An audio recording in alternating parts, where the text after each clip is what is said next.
Hello, everybody. Welcome back to my Daily Dose with Tim. Today is season 3, episode 11. All right, so it seems like the same thing can happen again. The mic was not on because the setting was changed by my colleague here. And so literally just spent the last 2 days teaching a full class. And so my voice is a little weaker right now, and so this is my natural range actually, because so many people, when they first hear me, they're like, oh my god, I thought your voice is always up here, always up here. However, right now it's a little weak right now, so I'm making sure that it's gonna be resting a little bit. At the same time, it doesn't mean that I'm not excited. I am always excited to come and speak to you every single day during the week. And so season 3, episode 11, today what I want to talk about is condo buying. Okay, this is why I just call it condo buying. There is no such thing as condo investing. You don't invest in condos. Why? Because you will always hear me say this. Condo living, condo buying should be a lifestyle decision, not an investment decision. Okay, it really shouldn't be. And for a few reasons. And that's why I wanted to make an episode today, because over the last week and a half now, so many of you have reached out to me and asked me questions about, can I buy condos? I would really want to get started, and it's the only thing that I can afford to get into the market with. And this is why, again, I already spoke for about 8 minutes earlier before I was informed that the mic was not working properly. So here we are. You've already seen the phrase return on investment, ROI, on my board here today, simply because of the fact that educated and professional investors, we focus on the return on any sort of investment that we will be making.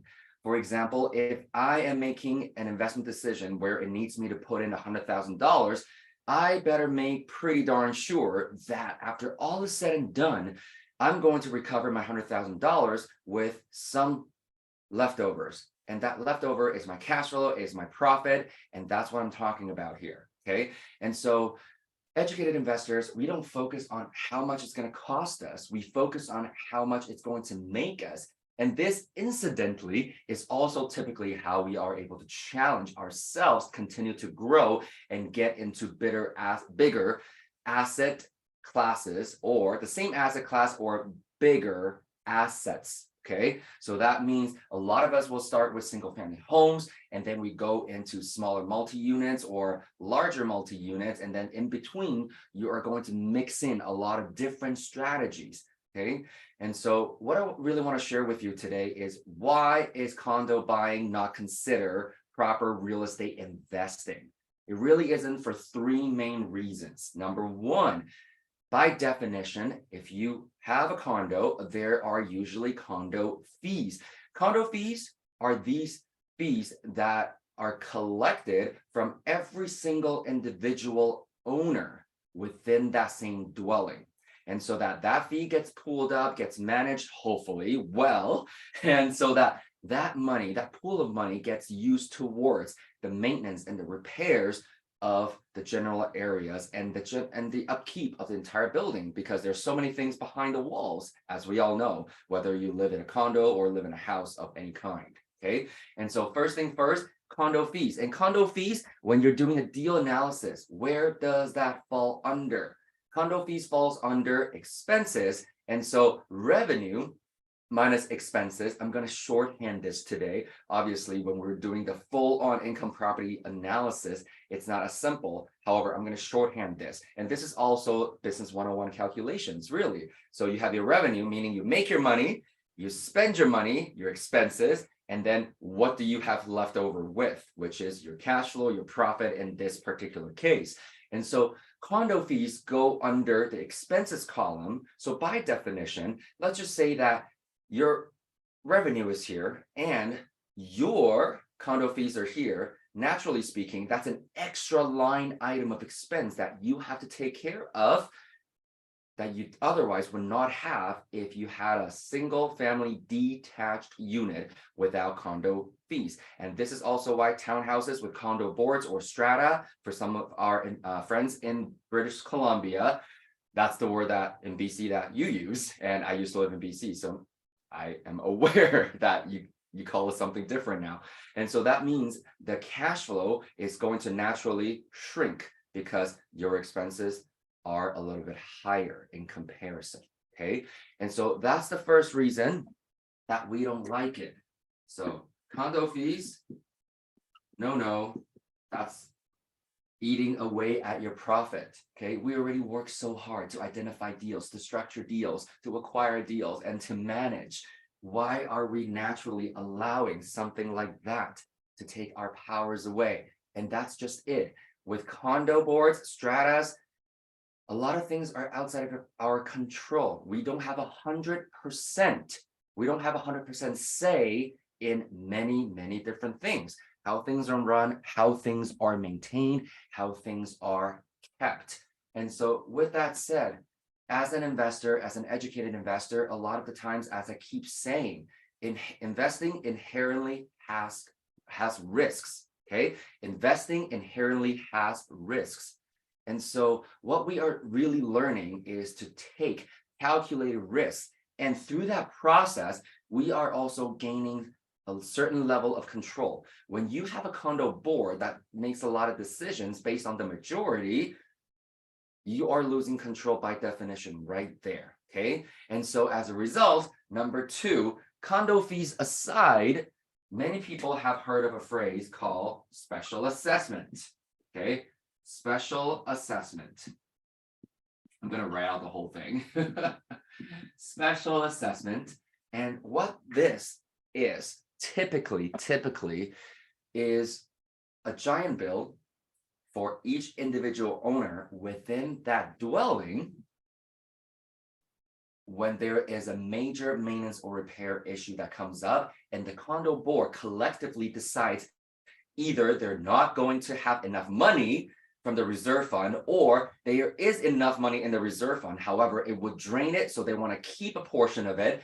And as a result, they need to fundraise from all the owners on title to contribute towards this new repair and maintenance. And a lot of times these are bigger things. And typically speaking, though, honestly, this doesn't really happen usually until the building's about 8, 9, or even 10 years old at the very minimum. So this could be replacing, cleaning the pipes behind the walls, painting the exterior, or completely updating the fences, the balconies, or the roofs, or even the common area. Could be heaters, could be boilers, could be anything. Okay, so these are the things that are bigger bills that don't really occur all that much. However, you never know. We've also heard about condo buildings where there are floods at a very early stage, even though there is insurance that covers a lot of it.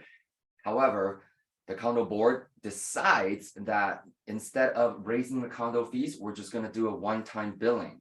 And so sometimes most people are not able to afford any kind of $500, $5,000 billing in that short amount of time. And so here's the funny thing, because over the last weekend, as I said, we did a real estate investing workshop. And one of the statistics that we actually shared, and this is from CTV News, and that's a news station right here in Canada. And it talks about the fact that 1 out of 4 Canadians, so 25% of Canadians are not able to come up with an emergency fund of $500. I want you guys to think about that. And I remember reading a similar statistics for our friends south of the border in the United States. That number is even smaller in terms of 25% of people. I mean, I guess, it would be the other way around. Okay. Less people can come up with $500. Less people can come up with less than $500 in the US. And so collectively, as a continent, I think there is an epidemic that we're facing, financially speaking, if this is how tight things are. And so with that said, when it comes to special assessments, it kills a lot of people and a lot of family. Their savings are gone. They have to cash out certain things, sell company stocks, or I don't know how they're going to come up with it, or again, get into further debt. And this is also why, in addition to your principal residence is not an asset, if you're living in a condo, I just want you to really think about what that truly means. And last but not least, reason number 3, okay? Reason number 3, I know reason number 1, the main theme here is control.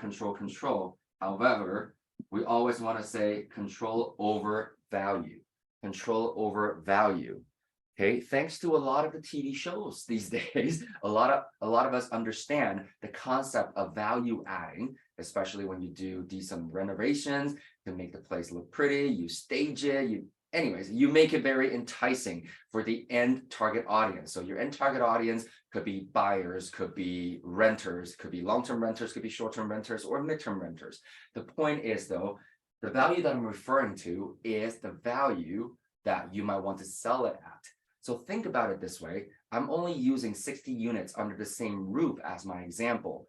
And a lot of the times, these major condo development has 100, 200, 300, 1,000 units or more under the same complex. So what that means is whatever unit that you own or have, okay, whatever unit you own or have and currently live in, and you're thinking, you know what, I'm going to do some major renovations to hopefully add value, and then I'm going to sell it so that I can cash in on the value add that I put in there.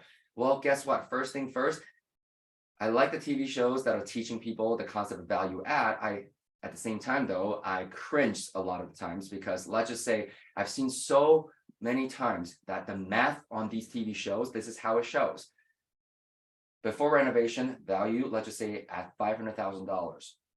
We put in $50,000, and then the value is now $570,000, for example, and they will show that the value add is $70,000, okay? And I know some of you might be laughing right now already because if you're somewhat educated financially, you understand. You still sunk in $50,000 already. So what that means is you are at base value of 500, you put in 550, so that means you're already at 550. If it's now valued at 570, that means your actual value add is $20,000. It is not $70,000 in this case. And so with that said, though, that's just one thing. And the other factor is how many similar units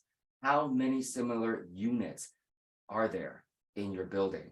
And at the same time, how many similar units might be listed for sale at the same time? And so as a buyer, you want to put your end audiences,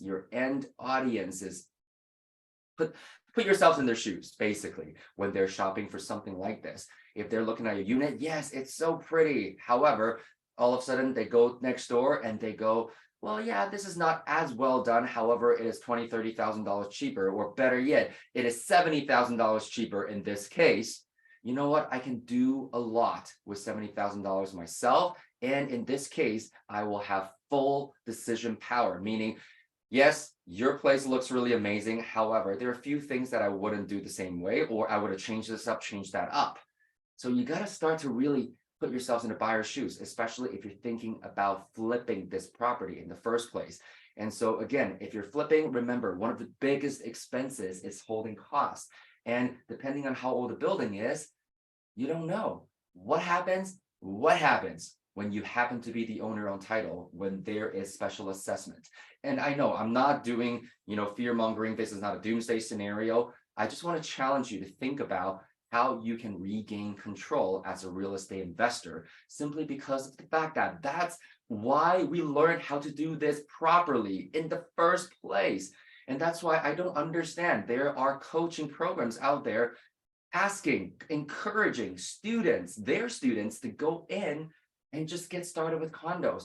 That makes absolutely no sense to me whatsoever. And so I hope that this episode has resonated with you. And as I mentioned, tomorrow, I will actually do a little bit more math with everybody as well on why buy, rent, and pray really is not a strategy, and you're really not getting ahead even if you are in a major metro market in the long term, okay? So hopefully this has resonated, and as promised, this weekend, I'm actually speaking at the Multifamily Conference in Canada. It's Canada's largest real estate investing conference to date. They are expecting anywhere between 2,500 to 3,000 people. And if you are around the area or you're thinking about attending, I'm pretty sure they still have what they call the elite ticket options available. And being an affiliate and a partner at the conference through Trust Your Talent Academy, I have a discount code for you. And that discount code is actually really easy. It's just my first name, Tim. So at checkout, you want to type in a discount code that says Tim, and you should see the 10% off reflected in your final price there. I'm going to type it in the chat box or in the comment section here for you. And also I will share the Trust Your Talent Academy Eventbrite link again with everybody too, because I appreciate you reaching out, wanting to learn more, asking me questions, and you just want to continue on to your education. And for those of you who are getting ready to have one-on-one tailored consultations, we offer a standard 3-call consultation process. So do the 3 calls with one of the strategy coaches, no obligations to you, because we know for a fact that if after 3 conversations, you're not seeing this for yourself, this may not be the right time or the right program or the right asset class for you, and that's okay. However, if you are even just a teensy bit, wow, my accent really came out there. If you're even just a teensy bit curious about investing in real estate and how you can change your financial situation, your financial future, leveraging this amazing asset class, do yourself a favor, click on the link that I'm going to share in the comment section and book your first strategy coaching call with one of the strategy coaches. Okay. So with that said, happy Canada Day, well, not Canada Day, Victoria Day long weekend here for to my fellow Canadians, and for everybody else. Thank you so much again for joining me this morning or at noon if you're on the East Coast. I will see you back here tomorrow. Have a great rest of the day. Live well, everybody.